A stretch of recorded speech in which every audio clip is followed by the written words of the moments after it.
कैसे हैं आप लोग। दोस्तों स्वागत है आपको अपना YouTube channel PK unique classes पर।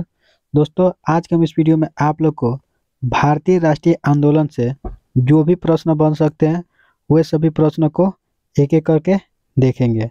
तो आइए चालू करते हैं, देखते हैं। आज का पहला यहाँ पे प्रश्न दिया हुआ है कि करमचंद गांधी दीवाने थे। ठीक है, बताना है कि करमचंद गांधी किसके दीवाने थे। पोरबंदर के, कि राजकोट के, कि बीकानेर का, कि उपयुक्त सभी राज्यों का। तो हमारा राइट आंसर हो जाएगा उपयुक्त सभी राज्यों का। नेक्स्ट क्वेश्चन देखेंगे कि दक्षिणी अफ्रीका में रहने की अवधि में महात्मा गांधी ने निम्नलिखित में से जिस पत्रिका का प्रकाशन किया उसका नाम था। बताना है कि दक्षिण अफ्रीका में रहने के समय महात्मा गांधी ने किस पत्रिका का संपादन किए थे। तो याद रखना है इंडियन ओपिनियन का। नेक्स्ट प्रश्न हम लोग देखेंगे उसके बाद कि फिनिक्स फार्म कहाँ है। बताना है कि फिनिक्स फार्म जो है कहाँ पर है। तो याद रखना है फिनिक्स फार्म जो है डरबन दक्षिण अफ्रीका में स्थित है। नेक्स्ट प्रश्न देखेंगे कि एम के गांधी समर्थक थे। बताना है कि एम के गांधी जी जो थे किसके समर्थक थे। तो याद रखना है दार्शनिक अराजकतावाद के समर्थक थे। उसके बाद हम लोग देखेंगे कि निम्न में से गांधी जी के साम्राज्य के युगल सिद्धांत है। बताना है कि गांधी जी के युगल सिद्धांत कौन है। तो याद रखना है इसका राइट आंसर हो जाएगा सत्य और अहिंसा। गांधी जी सत्य और अहिंसा के पुजारी थे। उसके बाद नेक्स्ट प्रश्न हम लोग देखेंगे कि गांधी जी की दृष्टि में अहिंसा का अर्थ है। बताना है कि गांधी जी के दृष्टि में अहिंसा का अर्थ क्या है। तो याद रखना है सत्य की प्राप्ति का रास्ता। ठीक है, अहिंसा का मतलब है सत्य की प्राप्ति का रास्ता। नेक्स्ट प्रश्न दिया है कि गांधी जी के संदर्भ में निम्न में कौन सही है। बताना है कि गांधी जी के संदर्भ में निम्न में से कौन सा सही है। तो याद रखना है समाजवादी में एक व्यक्ति समाजवादियों को क्या करता है, मार्क्सवादी करता है। ठीक है, नेक्स्ट प्रश्न देखेंगे कि गांधी जी की सत्याग्रह रणनीति में निम्नलिखित में से किससे सबसे अंतिम स्थान प्राप्त है। बताना है कि गांधी जी की सत्याग्रह रणनीति में निम्नलिखित में से किसे सबसे अंतिम स्थान प्राप्त है। तो याद रखना है हड़ताल का। नेक्स्ट क्वेश्चन देखेंगे उसके बाद कि गांधी जी के सिद्धांत के अनुसार निम्न में से कौन सा कथन सही नहीं है। बताना है कि गांधी जी के अनुसार निम्न में से कौन सा कथन सही नहीं है। तो सत्याग्रही उद्देश्य शत्रु को पराजित करना, यही सही नहीं है। नेक्स्ट प्रश्न देखेंगे उसके बाद कि गांधी जी के अनुसार हिंसा का क्रूरतम रूप है। बताना है कि गांधी जी के अनुसार हिंसा का क्रूरतम रूप क्या है। तो याद रखना है गरीबी का अस्तित्व जो है गांधी जी के अनुसार हिंसा का क्रूरतम रूप है। नेक्स्ट क्वेश्चन देखेंगे उसके बाद कि गांधी जी ने परिवार नियोजन हेतु क्या तरीका बताया। बताना है कि गांधी जी परिवार नियोजन के लिए क्या तरीका बताए हैं। तो याद रखना है आत्मनियंत्रण। ठीक है, गांधी जी ने परिवार नियोजन के लिए आत्मनियंत्रण की तरीका बताए हैं। नेक्स्ट प्रश्न देखेंगे कि गांधी जी दक्षिण अफ्रीका में कितने वर्ष रहे। बताना है कि गांधी जी दक्षिण अफ्रीका में कितने वर्ष तक रहे थे। तो याद रखना है 21 वर्ष तक गांधी जी ने दक्षिण अफ्रीका में रहे थे। नेक्स्ट प्रश्न देखेंगे कि महात्मा गांधी दक्षिण अफ्रीका से भारत किस वर्ष अस्थायी रूप से लौटे थे।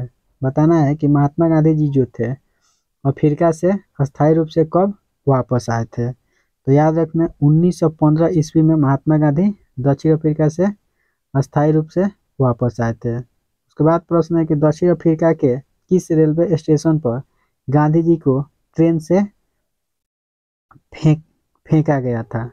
ठीक है, तो याद रखना है दक्षिण अफ्रीका के पीटर मारिट्सबर्ग जो रेलवे स्टेशन था वहां से गांधी जी को फेंक दिया गया था।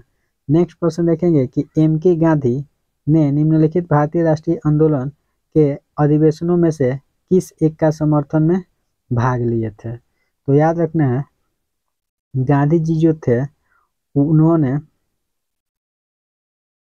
कलकत्ता अधिवेशन 1901 में भाग लिए हुए थे। नेक्स्ट प्रश्न देखेंगे उसके बाद 16 नंबर कि भारत के स्वतंत्रता आंदोलन के दौरान महात्मा गांधी द्वारा स्थापित साबरमती आश्रम के बाहर स्थित है। बताना है कि भारत के स्वतंत्रता आंदोलन के दौरान महात्मा गांधी द्वारा स्थापित साबरमती आश्रम के बाहर में क्या स्थित है, तो याद रखना है अहमदाबाद।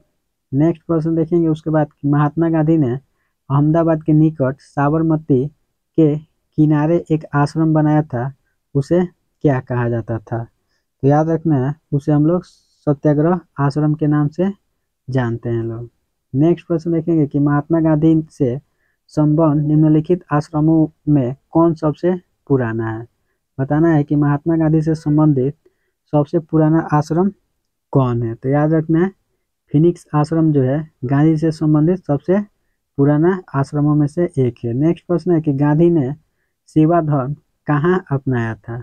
बताना है कि गांधी जी जो थे कहाँ पे सेवा धर्म अपनाए हुए थे, तो याद रखना है दक्षिण अफ्रीका में गांधी जी ने सेवा धर्म अपनाए हुए थे। उसके बाद नेक्स्ट प्रश्न हम लोग देखेंगे कि महात्मा गांधी के राजनीतिक गुरु कौन थे।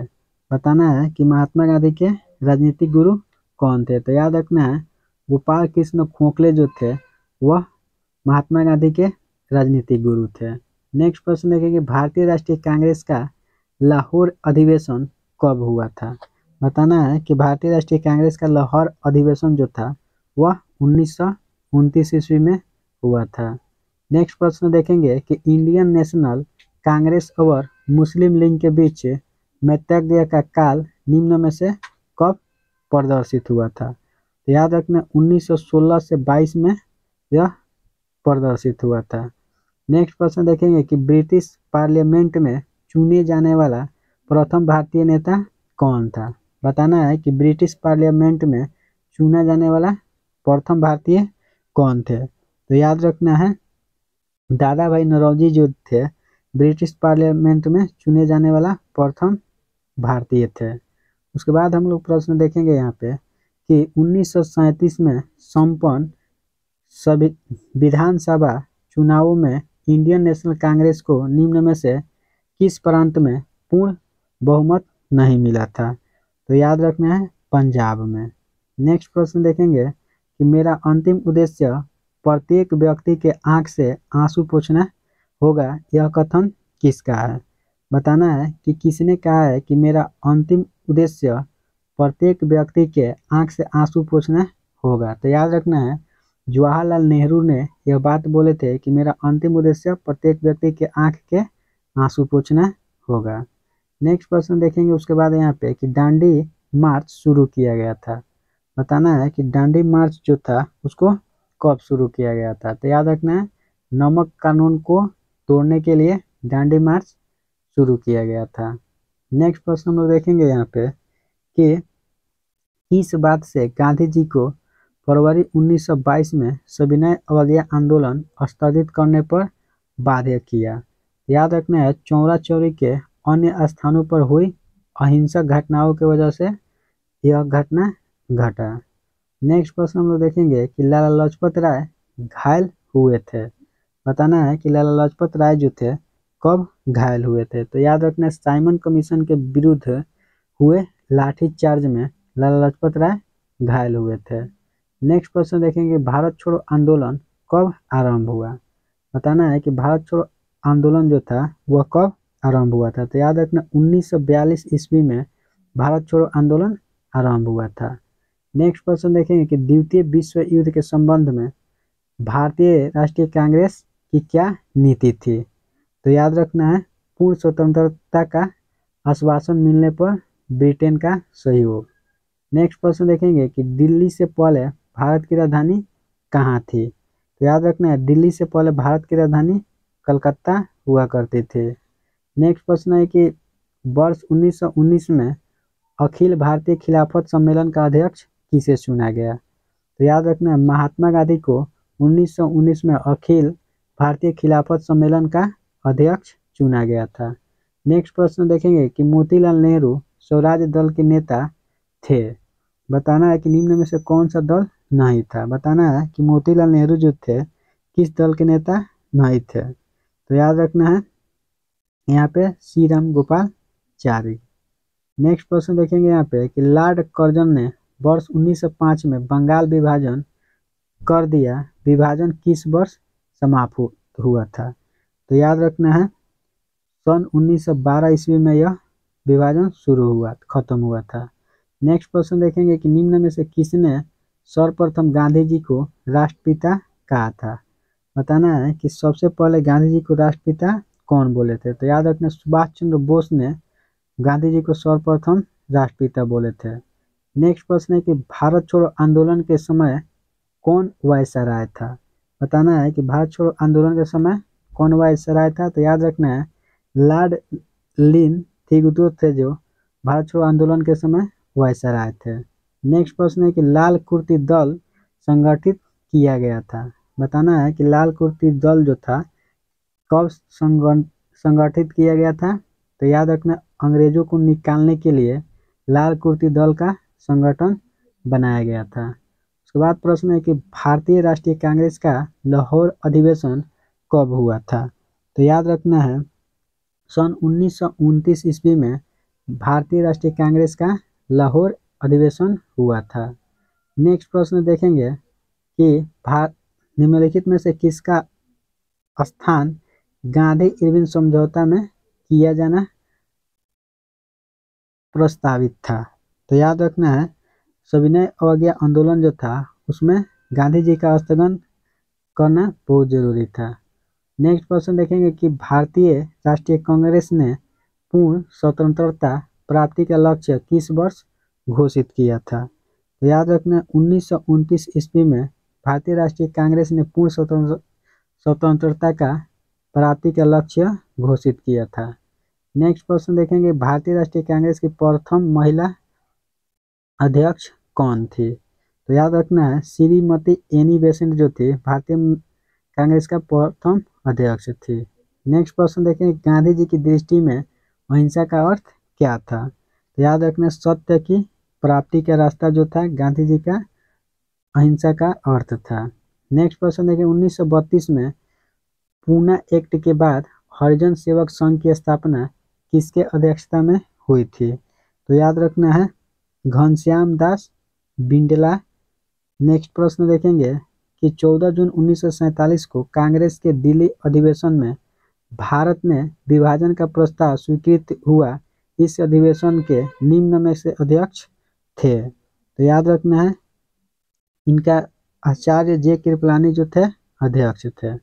नेक्स्ट प्रश्न देखेंगे कि भारत को वर्ष 1947 में सार्वभौम सत्ता सौंपने की योजना निम्न में से किस नाम से जानी गई? तो याद रखना है माउंटबेटन योजना के नाम से जाना गया था। नेक्स्ट प्रश्न है कि खिलाफत स्वराज पार्टी की स्थापना की गई थी। बताना है कि खिलाफत स्वराज पार्टी की स्थापना कब किया गया था? तो याद रखना है CR दास और मोतीलाल नेहरू ने क्या किए थे? खिलाफत स्वराज पार्टी की स्थापना किए हुए थे लोग। नेक्स्ट प्रश्न और आज का अंतिम प्रश्न देखेंगे यहाँ पे कि साइमन कमीशन कब भारत आया? बताना है कि साइमन कमीशन कब भारत आया था? तो याद रखना 1927 ईस्वी में साइमन कमीशन जो था वह भारत आया था। तो दोस्तों अगर ये वीडियो आपको अच्छा लगा तो हमारे चैनल को सब्सक्राइब कर लीजिए ताकि ऐसे वीडियो का नोटिफिकेशन आपके पास सबसे पहले पहुँचे।